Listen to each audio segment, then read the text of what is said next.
Hello friend, welcome back to my channel. तर मी आज 13वा दिवस आहे. माझ्या आईला ॲडमिट केलेलं आहे. 13 दिवस झाले आहेत. आज मीच जाऊन केले होते ॲडमिट. म्हणजे तिचं आता वय 65च्या आसपास आहे, त्याच्यामुळे तिचं शरीर साथ देत नाही. त्याच्यामुळे ती खूप मोठा आजार झालेला आहे. तिला जरा आणखीन ट्रीटमेंट चालू आहे. आता माझी बहीण गेली. मी होते 13 दिवस नाही 8 दिवस मी होते पुण्याला. पेट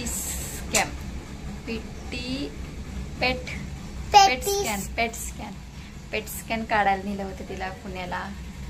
आणि आता सध्या आणखीन म्हणजे छातीत तिच्या पाणी साचत आहे. 2 ते 3 लिटर पाणी काढलेलं आहे. पहिल्या दिवशी गेलो होतो आम्ही, ऍडमिट केलं होतं त्या दिवशी 1 लिटर पाणी काढलं. त्याच्यानंतर पाईप टाकलाय तिच्या कमरेला, या साईडला असं इथं या साईडला कमरेला पाईप टाकलेला आहे. आणि त्याच्यातून ते पाणी पिशवी लावल्यामुळे ते पाणी त्याच्यामध्ये साचत आहे. आणि खूप म्हणजे लहान बाळासारखं तिला मी सांभाळलं होते. म्हणजे जोपर्यंत माणूस आहे तोपर्यंत माणसाने काळजी घ्यायला काय हरकत नाही, काळजी घ्यायला हवी. खूप म्हणजे पिऊला सांभाळते मी लहान लेकरासारखं. नादी गोडी लावून खाऊ पिऊ घालायचं, हे असं तसं सगळं म्हणजे व्यवस्थित चालू होतं.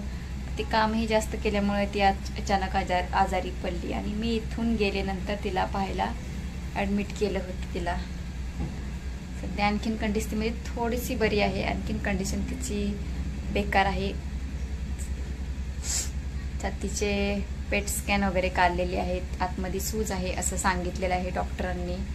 आणि तिचं वय झालं असल्यामुळं कोणत्याही रोगाला प्रतिकारशक्ती शरीर साथ देत नाही. प्रतिकारशक्ती कमी असते वय झालेले असल्यामुळे. आणि खातपीत नसल्यामुळे, पौष्टिक आहार घेत नसल्यामुळेही शरीरात प्रोटीन वगैरे विटॅमिन वगैरे याची कमतरता असते. त्याच्यामुळे शरीर साथ देत नाही आणि रोग उद्भवू लागतात, आजार कोणतेही उद्भवू लागतात. तशी परिस्थिती झालेली आहे आता सध्या तरी. खर्चही भरपूर झालेला आहे. 10-12 दिवसाचा डॉक्टरांचं हॉस्पिटलचा खर्चही भरपूर झालेला आहे. आता ती आल्यानंतर माझी बहीण, नंतर मी जाईल तिच्यासोबत दवाखान्यात. आता पिऊ राहत नाही. तिच्या पप्पाजवळ पिऊ राहत होती, पण नंतर राहत नाही. तिला ताप वगैरे आली, दाढ वगैरे किरलेली असल्यामुळे तिचे दाखवायला लागली आहे बघा. सूज आलेली, इथं गाठ आलेली आहे हिला. त्याच्यामुळे मला वापस यावं लागलं. त्याच्यामुळे ताप येत होती हिलाही. ताप दवाखान्यात वगैरे दाखवलं आणि औषध वगैरे घेतली. सर्दी खोकला ताप आलेली होती. आता ती माझी मोठी बहीण आली ना, मग मी तिच्या जागी जाईल तिची काळजी घ्यायला. सगळं टॉयलेट वगैरे सगळं तिचं जागेवर होतं. खूप लहान लेकरांसारखी काळजी घ्यावी लागते पेशंटची. तर लाईक करा, शेअर करा मैत्रिणी मित्रांनो, जास्तीत जास्त शेअर करा, सबस्क्राईब जरूर करा. तुमचा सपोर्ट असू द्या. बोल मी कुठं होते, काय होते, सांग सगळं सांग. बरं सांग. अरे सांग. रुसलं माझं बाळ, रुसलं. अरे रुसायचं नसतं, व्हिडिओ मध्ये सगळं दिसतं त्यांना. बोल रुसायचं नसतं, सगळं दिसतंय. बोल बोल माझं बाळ, बोल ना. अरे त्यांना मग तेवढं आवडत नाही मग बघायला. बोल पटपट. हा माझं बोलायचं म्हणतेस ना तू. बोल ना. तू आजारी नसती पडलीस ना तर मी ते आणखीन राहिले असते का नाही तिथं दवाखान्यात. हा सांग बरं. ओली लागते का पॅन्ट? सुकीली का काय? नाही तोंडात घातलं होय. बरं. पेट स्कॅन, ICU या गोष्टी ग्रामीण भागात म्हणजे काही माहित नसतात. कारण कधी पेशंट बरोबर आपल्याला कधी असं घडलेलं नसतं. त्यामुळे मला खूप भीती वाटत होती. मी पहिले 4 दिवस तर भरपूर रडत होते. खूप टेन्शन, एकदम प्रेशर, ताणतणावात दिवस गेले माझे. आणखीन ही कंडिशन म्हणजे तशीच आहे म्हणावं लागेल.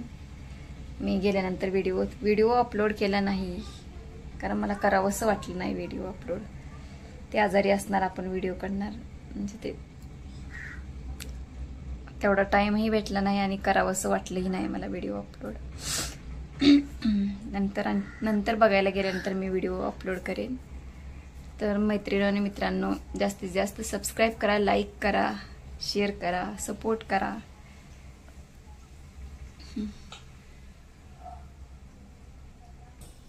माझी आजी आजारी होती, मम्मी दवाखान्यात गेलती. आजारी होती आजी, पप्पा मला सांभाळत होते. अजून बोल की, बोलायचं. तू आता बोल.